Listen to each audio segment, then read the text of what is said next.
என் இனிய அன்பு உள்ளங்களே, உங்கள் அனைவருக்கும் என் அன்பான வணக்கம். அனலை தழுவிய தென்றல் நாவல் பகுதி 18. வாங்க தொடர்ந்து கதை கேட்கலாம். பாரமான இதயத்தோடு வேந்தனோடு வேதவல்லி வீட்டை நோக்கி வந்து கொண்டிருந்தாலும் அந்த வேதனையையும் வலியையும் வெளிக்காட்டிக் கொள்ளாமல் அவனோடு சிரித்து பேசிக் கொண்டேதான் வருகிறாள். இவனிடம் காதலை கூற முடியவில்லை என்றாலும் வாங்கி வந்த பரிசை எப்படியும் இவனிடம் சேர்த்து விடுவது என்ற முடிவோடு இருக்கிறாள். இப்படி ஒரு பரிசை இவனிடம் எப்படி சேர்ப்பது? காதலன் காதலிக்கு அளிப்பது அல்லது காதலி காதலனுக்கு அளிப்பது? இதை இவனிடம் சேர்ப்பது கடினம்தான். எப்படி சேர்ப்பது? யோசித்தபடியே அவனோடு பேசிக்கொண்டே அவள் பயணித்துக் கொண்டிருக்க அவள் இறங்க வேண்டிய இடம் வந்துவிட்டது.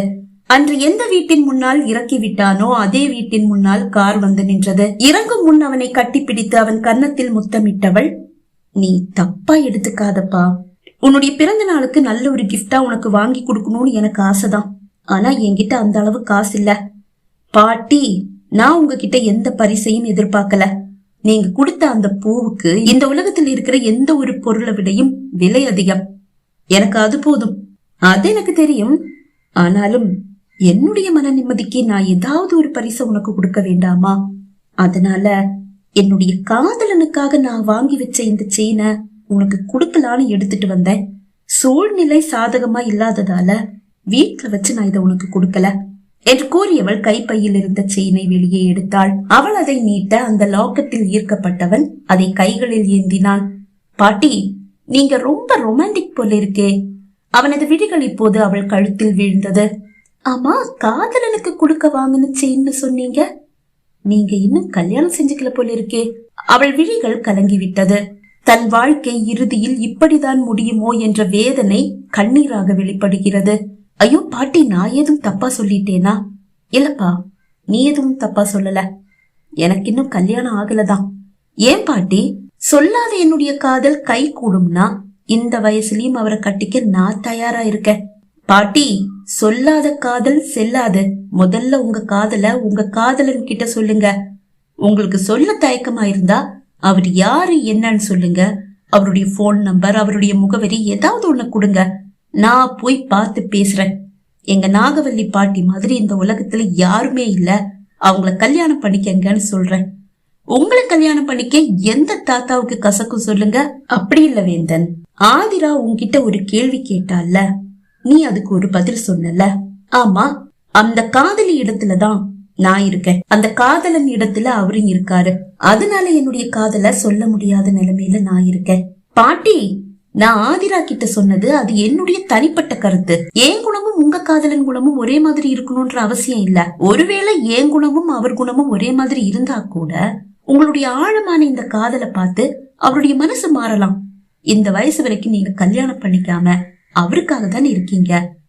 ஆனா பாட்டி, நீங்க கல்யாணம் பண்ணிக்கல சரி, அவர் கூடவா கல்யாணம் பண்ணிக்காம இப்பவும் இருப்பாரு? ஆமா, அவருக்கும் கல்யாணம் ஆகல. அது எப்படி பாட்டி? எனக்கு தெரியல, நான் கேட்டதில்ல. அப்படின்னா நீங்க ரெண்டு பேரும் இப்பவும் தொடர்புலதான் இருக்கீங்களா? ஆமா, ஆனா நான் அவரை காதலிக்கிறது அவருக்கு தெரியாது. ஓ அப்படியா? சரி, தாத்தா போன் நம்பரை கொடுங்க, நான் போன் போட்டு சொல்லிடுறேன்.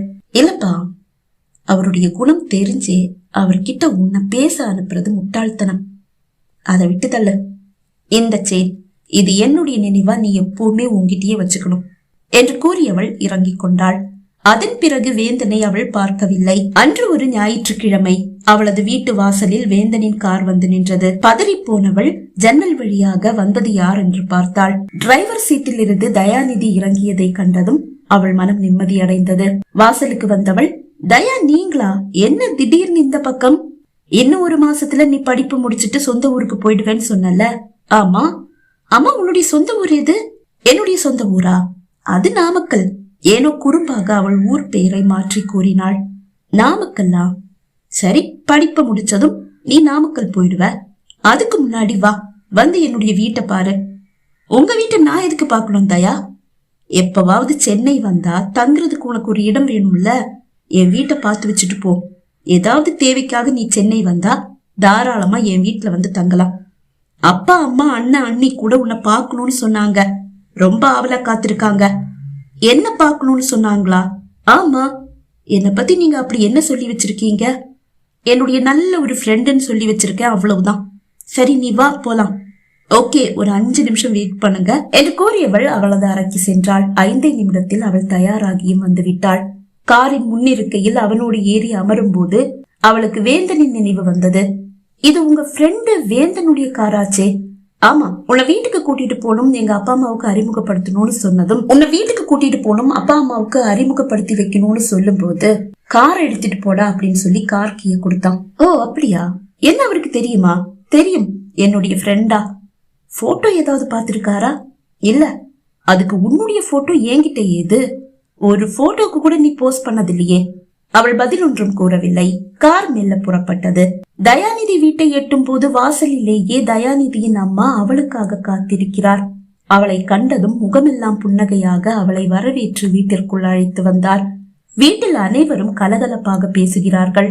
அவளை தயாநிதியின் காதலி என்று நினைத்துதான் பேசுகிறார்கள். ஆனால் அவள் அதை அறியவில்லை. ஒரு தருணத்தில், அம்மாடி, நாங்க உன்னுடைய அப்பா அம்மா கிட்ட பேசலான்னு இருக்கோம், உன்னுடைய படிப்பு முடியட்டும்னு தயா சொன்னான், அதனால வெயிட் பண்றோம் என்று அவன் அம்மா கூற, அம்மா எனக்கு புரியல என்றாள். அதை கேட்டு வீட்டார் ஒருவரை ஒருவர் பார்த்து கொள்ள, கைகளில் ஏந்தி நின்ற அந்த அழகான ரோஜா மலரை வேதவல்லியை நோக்கி நீட்டி, ஐ லவ் யூ ஸ்ரீ என்ற தயா வாங்கி வைத்திருந்த மோதிரங்கள் அடங்கிய பெட்டியையும் திறந்து அவள் முன் நீட்டினான். அதில் 2 மோதிரங்கள் இருந்தன. மோதிரத்தை இப்ப மாத்திக்கலாம், கல்யாணம் உன்னுடைய படிப்பு முடிஞ்ச பிறகு போதும் என்று கூற, அதிர்ந்து போனவள், என்ன உளறிட்டு இருக்கீங்க தயா? நான் எப்ப உங்களை காதலிக்கிறதா சொன்னேன்? இல்ல நீங்க தான் எப்போ உங்க காதலை என்கிட்ட சொன்னீங்க? இதோ இப்போ. சாரி தயா, நீங்க இப்படி ஒரு எண்ணத்தோட தான் என்கிட்ட பழகிட்டு இருக்கீங்கன்னு எனக்கு தெரியல. தெரிஞ்சிருந்தா அப்படி எதுவும் என்னுடைய மனசுல இல்லன்னு எப்பவோ சொல்லி இருப்பேனே. நான் உங்களை ஒரு நல்ல ஃப்ரெண்டா தான் பார்த்தேன். அதையும் தாண்டி ஒரு அன்பான அண்ணனா நினைச்சேன். நீங்க என்னடான்னா, ஸ்ரீ நீ என்ன வேணும்னா ஃப்ரெண்டா நினைக்கலாம், ஆனா நான் உன்னை என்னுடைய காதலியா தான் நினைச்சேன்.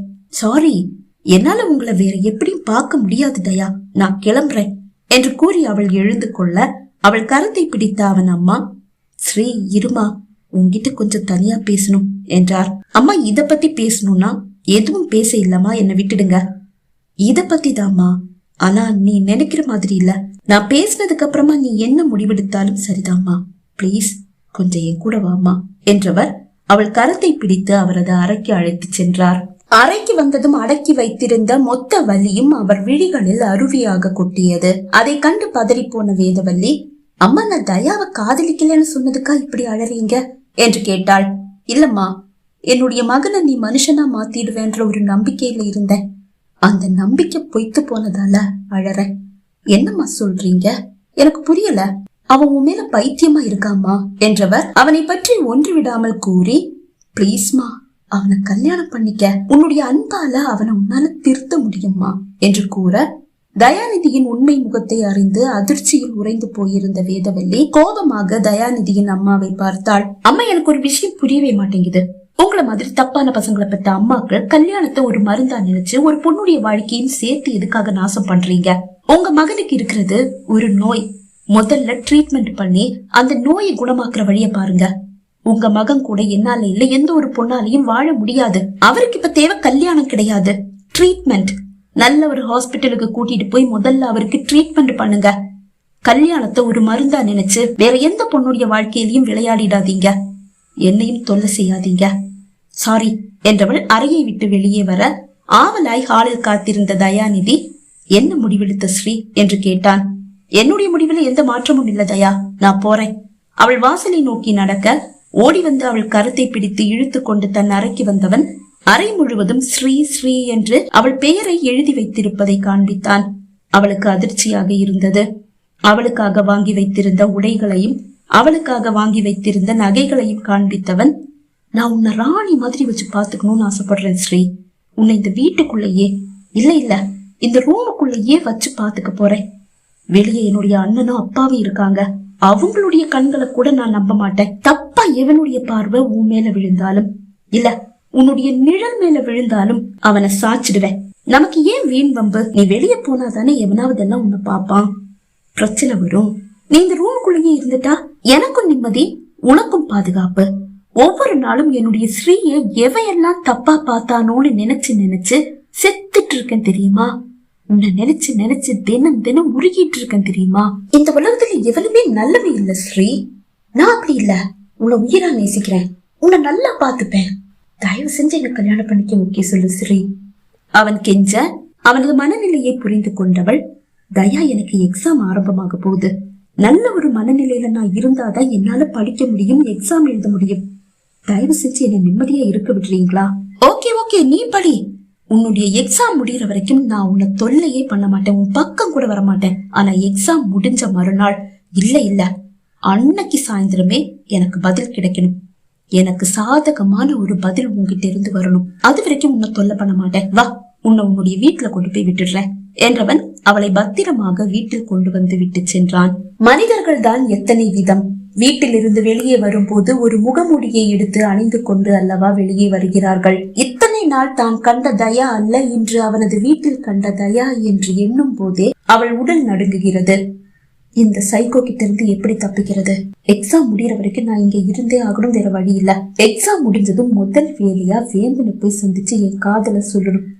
அவள் என் காதலை ஏத்துக்கிட்டா ஓகே, இல்லனா அடுத்த நொடி ஊரை காலி பண்ணிட்டு போயிட்டே இருக்கணும். அவள் முடிவு செய்து விட்டாள்.